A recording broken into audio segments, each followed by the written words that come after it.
Assalamualaikum warahmatullahi wabarakatuh. Salam sejahtera bagi kita semua.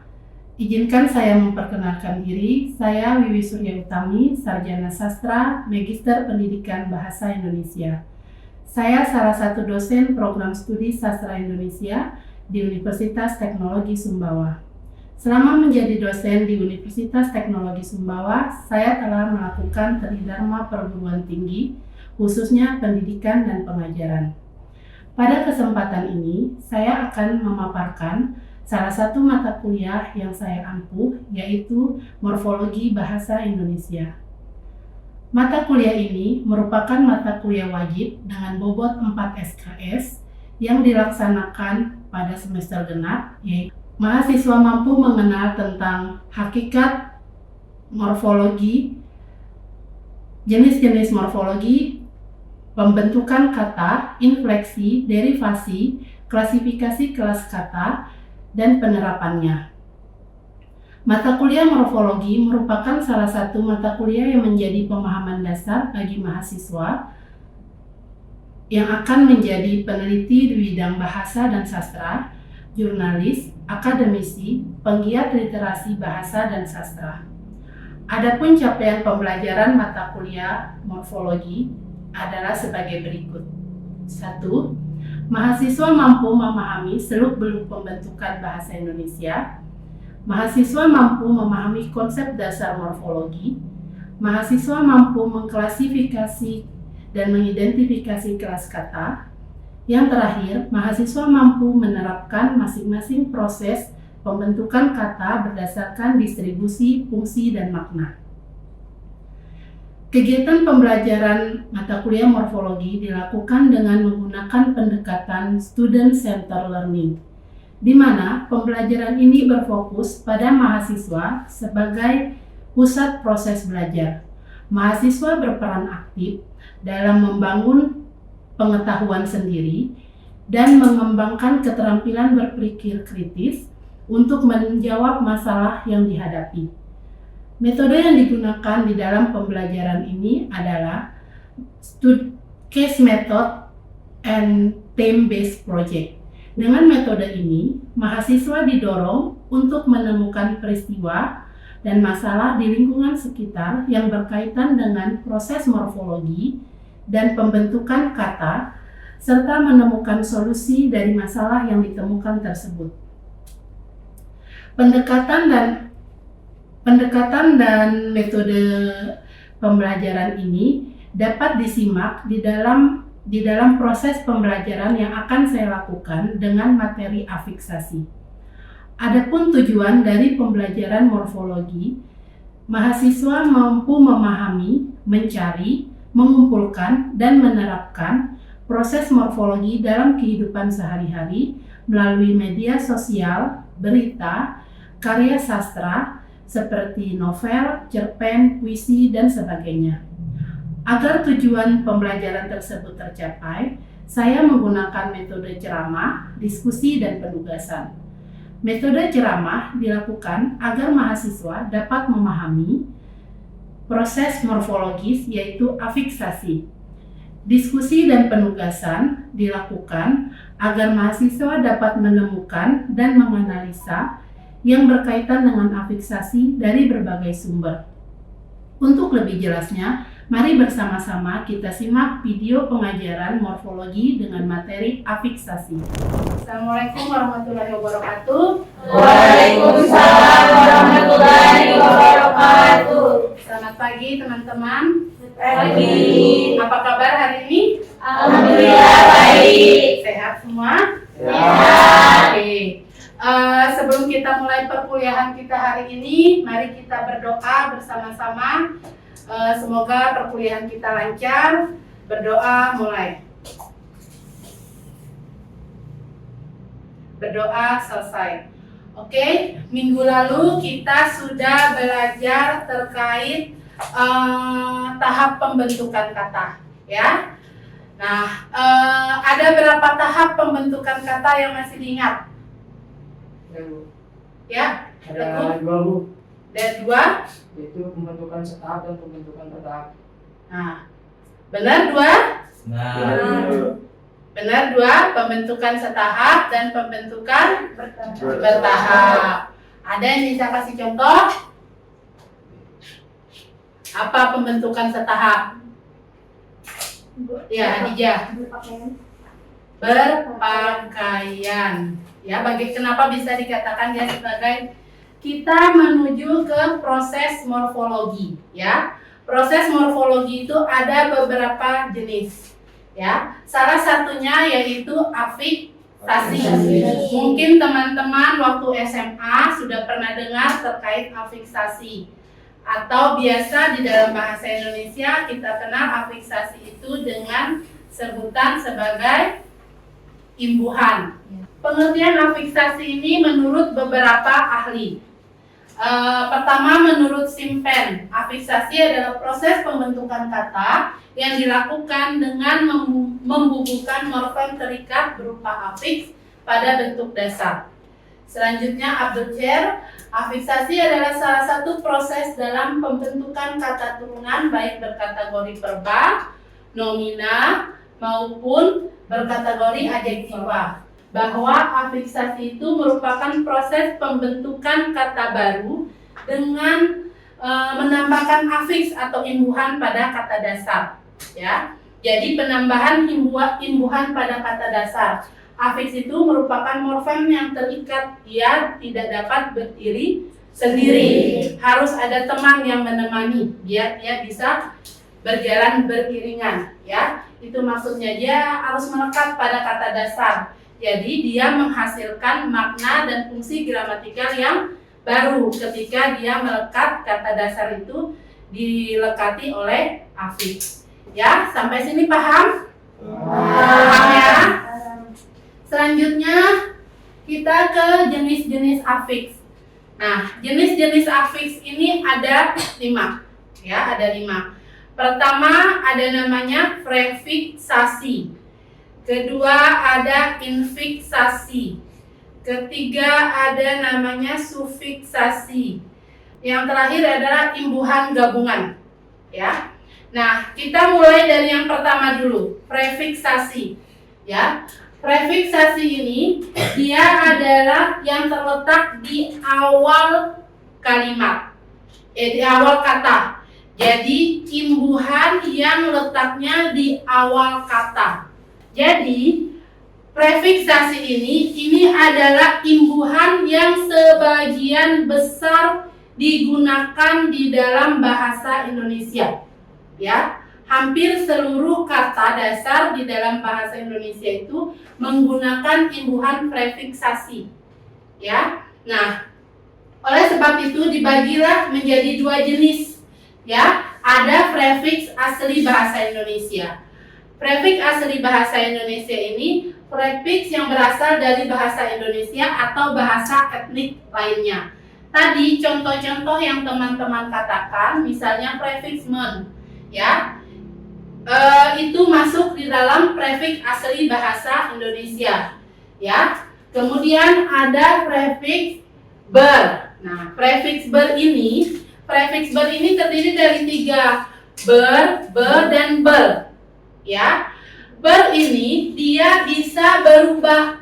Misalnya kata berserta, ya, seperti ini berserta. R-nya ini hilang ketika digabungkan dengan er, ya. Ketika awalannya er, dia R-nya itu hilang jadi beserta. Berbeda dengan contoh yang berdua ini, dia tetap digunakan.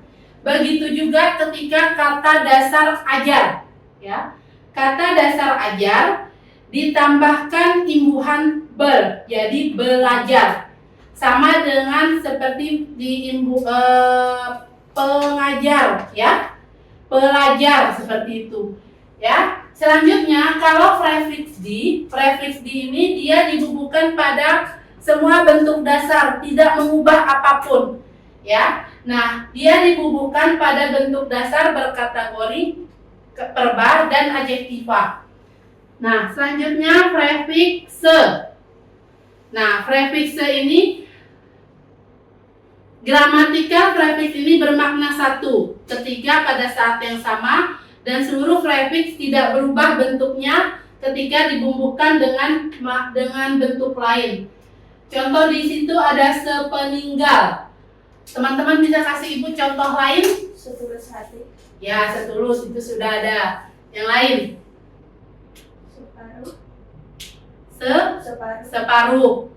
Prefiks ter, ya. Prefiks ter ini dia apabila digabungkan pada kata dasar adjektiva, dia bisa bermakna superlatif.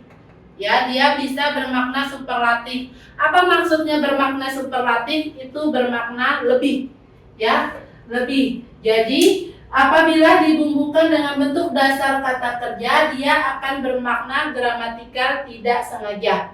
Maksudnya lebih, misalnya contoh, Arda memiliki nilai tertinggi. Kata tertinggi itu berarti dia memiliki nilai yang lebih daripada teman-temannya. Itu maksudnya makna superlatif. Misalnya Hadijah mahasiswa tercantik di program studi sastra Indonesia.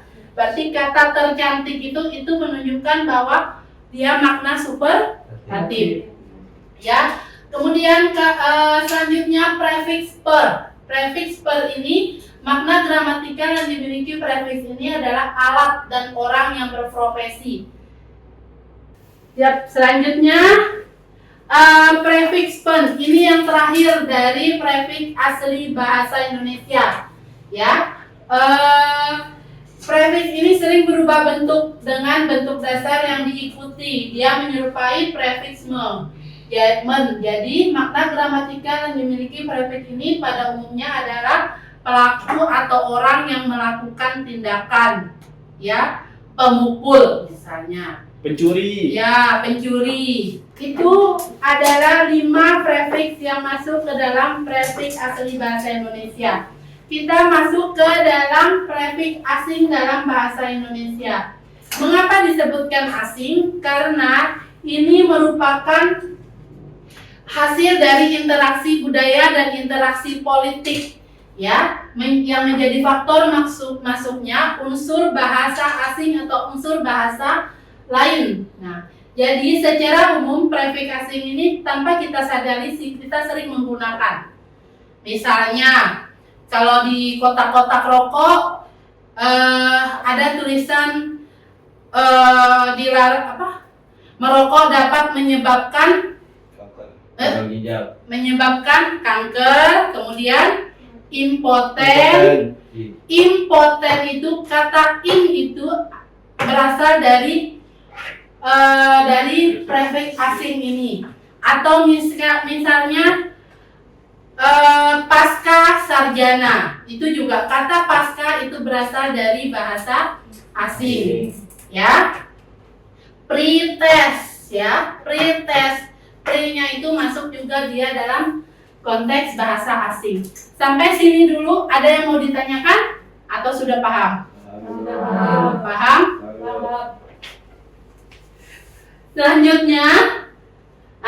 Selanjutnya yang kedua, afiks yang kedua adalah infiksasi. Ya, Ibu rasa teman-teman, kalau infiksasi ini kita agak hanya ada 3. Ya, L, M, dan R. Ya, infiksasi ini kita lebih mudah mengenal dan mengingatnya. Dia digunakan di tengah-tengah, ya, di tengah-tengah bentuk dasar. Ya, diingat kalau prefiks itu di awal, infiks itu di tengah-tengah bentuk dasar. Ya, nah dia ada 3 infiks dalam bahasa Indonesia. Ya, L, M, dan R, ya. Nah, itu ada contohnya. Contoh kata gemetar.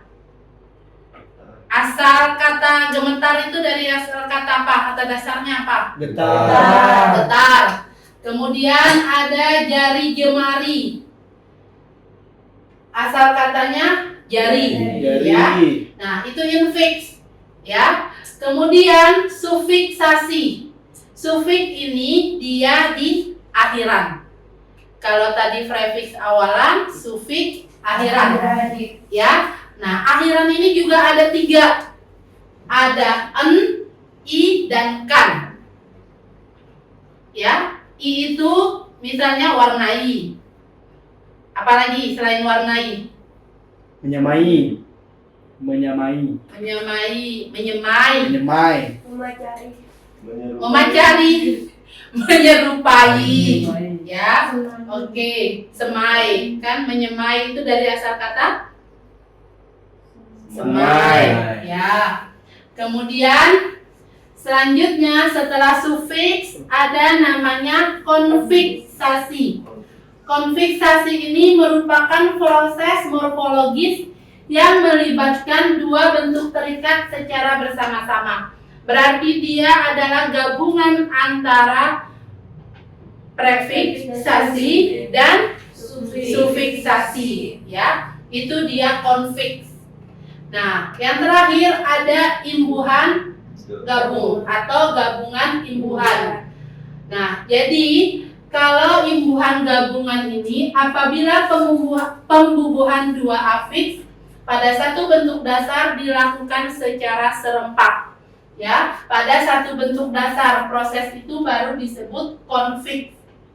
Ya, jadi serempak artinya tidak dapat diprediksi afiks mana yang akan dibubuhkan terlebih dahulu. Bisa dibubuhkan yang dulu atau infiks dulu, ya. Apabila dia 2 afiks atau lebih dibubuhkan secara bersama-sama dan pembubuhannya dapat diprediksi, maka afiks yang bergabung itu disebut imbuhan gabungan atau gabungan imbuhan. Ya, jadi ibu ulangi lagi tadi jenis-jenis afiksasi itu ada 5. Coba Teguh. Ya. Yang pertama ada prefiksasi, kemudian ada infiksasi, sufiksasi, konfiksasi, sama imbuhan gabungan. Oke. Siapa yang bisa menjelaskan ke ibu prefiksasi tadi itu apa? Contohnya deh. Prefiksasi itu apa? Ya, ayo Pak Ik. Prefiksasi itu imbuhan di awal kata. Di awal kata, contohnya apa? Bermain. Ya, bermain. Ya. Nah, kita ke bentuk afiks. Ya. Bentuk afiks ini merupakan wujud nyata sebuah afiks ketika dibubuhkan pada bentuk dasar. Ya, ketika dibubuhkan pada bentuk dasar. Seperti diketahui bahwa afiks sebagai morfem abstrak, satuan gramatika terkecil. Ya, dengan pertemuan afiks dengan bentuk dasar morfem yang mengakibatkan terjadi perubahan fonem. Maksud terjadi perubahan fonem itu adalah perubahan dari segi bunyinya, ya. Nah, jadi di dalam bahasa Indonesia misalnya prefixment dan dia mengalami perubahan yang diakibatkan oleh fonem bentuk dasar, ya, baik segmen suku bentuk dasar ataupun secara keseluruhan, ya. Jadi ini masuk dalam proses morfofonemik, ya. Ini bentuk afiks, ya. Proses morfofonemik. Jadi ada kata yang kadang dalam penyebutannya itu dalam tulisannya itu berbeda, tapi penyebutannya berbeda, ya. Tulisannya juga berbeda, ya, kayak gitu. Nah, selanjutnya dia memiliki bentuk afiks ini memiliki beberapa ketentuan. Yang pertama, dia berbentuk meng. Apabila bentuk dasar diawali oleh fonem G, H, dan K, R, atau fonem vokal seperti pada kata menggulai, ya, menggulai, menghukum, mengkristal, menghujat. Itu bentuk meng apabila bentuk dasarnya diawali fonem G, H, K, R. Ya, jadi bentuk men itu dia berubah menjadi meng apabila diawali dengan fonem G, H, dan KR. Kristal kan asal katanya kristal, ya. Kita menyebutnya itu mengkristal. Bunyi eng itu tidak nyata disebutnya, ya. Tetap tulisannya itu menjadi apa? Gini. Ya. Selanjutnya bentuk yang kedua berbentuk men. Apabila bentuk dasar diawali oleh fonem C dan J. Seperti kata mencuci, mencatat, apa? Menjauh. Menjauh. Ya. Menyempurnakan. Apa yang perlu disempurnakan? Menyelesaikan. Menyempurnakan. Menjawab. Ya. Nah, yang teman-teman perlu ingat itu ini, ya, huruf-huruf yang menyebabkan itu terjadi ketika kita menganalisis, misalnya menganalisis berita, menganalisis karya sastra, puisi, novel, ya, dengan menggunakan afiks, jadi kita bisa perhatikan huruf mana yang ada sehingga dia merubah men ini misalnya menjadi meng, kayak gitu, ya. Selanjutnya yang ketiga berbentuk me. Apabila bentuk dasar diawali oleh konsonan P, S, T, K, L, dan R, ya. Nah, jadi seperti contohnya kata memukul, menyapu, ya. Menyapu kata dasarnya Nyapu. Sapu, bukan nyapu. Sapu. Kemudian memukul kata dasarnya pukul. Ya. Selanjutnya berbentuk mem apabila bentuk dasar dibubuhi oleh konsonan fonem B dan Pi. seperti pada kata membawa, membungkuk, mempraktikkan, ya, memprakarsai. PR itu bukan P, ya, salah ketik. Selanjutnya berbentuk men apabila bentuk dasar diawali oleh konsonan D dan TR seperti pada kata menduda, ya, menduda, mendunia, mentradisi, ya. Berbentuk meng apabila bentuk dasar terdiri atas satu suku seperti pada kata mengebom, mengecat, dan mengetes, ya. Sudah paham ini ya? Paham. Nanti ketika mengerjakan tugas teman-teman sudah punya bayangan. Selanjutnya kita ke fungsi afiks, ya. Apa itu fungsi afiks? Afiks itu merupakan kemampuan untuk mengubah kategori bentuk dasar. Misalnya bentuk dasar berkategori nomina bisa menjadi perba, ya. Bentuk dasar perba bisa berubah menjadi nominal atau nomina bisa berubah juga menjadi adjektifal. Itu bentuk dari fungsi dari afiks. Ya, fungsi prefixment mengubah bentuk dasar berkategori nominal menjadi bentuk kompleks berkategori perba. Ya. Jadi misalnya yang kata benda berubah menjadi kata sifat, kata kerja bisa berubah menjadi kata benda ketika ditambahkan afiks. Oke? Bisa dipahami? Bisa. Bisa dibaca itu? Bisa. Oke, sekarang ke makna. Makna afiks. Makna afiks itu ditentukan setelah dibubuhkan pada bentuk lain. Ya, jadi maknanya itu dia bisa afiks dalam bahasa Indonesia cukup banyak ya. Jadi berupa prefiks, infiks, sufiks maupun konfiks. Jadi berdasarkan bentuk dasar yang dibubuhi prefiks ber, dia memiliki makna gramatikal. Ya, bermakna memiliki atau mengeluarkan. Contohnya, kalau bermakna memiliki atau mengeluarkan, contohnya berbunga, ya, berbunga, bermekaran, bermekaran, ya enggak? Ya. Ya kan muncul. Ya. Ya, kemudian berbau, beracun. Nah, kemudian bermakna mengendarai atau menaiki, berkuda, ya. Berkapal, berbus itu kita menaiki benda tersebut. Bermotor. Ya enggak, bermotor, ya. Beruang. Ya, beruang. Nah, kemudian bermakna menyebut atau memanggil. Seperti pada bentuk dasar contoh beribu. Saya beribu dengannya. Dia bermakna menyebut atau memanggil. Saya beribu dengannya. Berarti dia satu ibu gitu ya. Ya.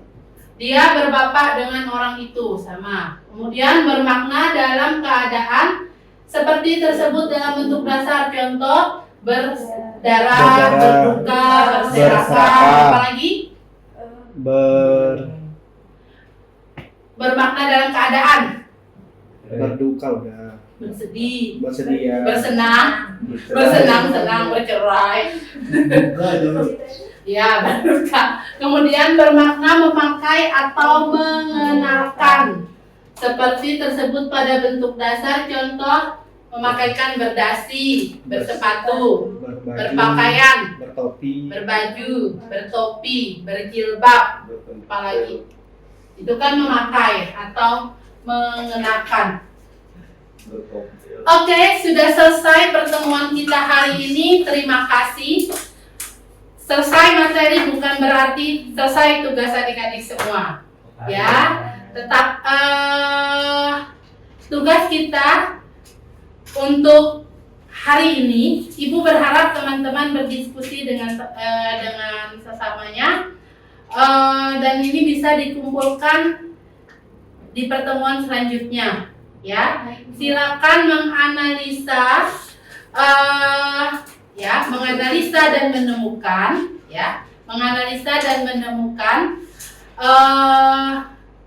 afiks yang ada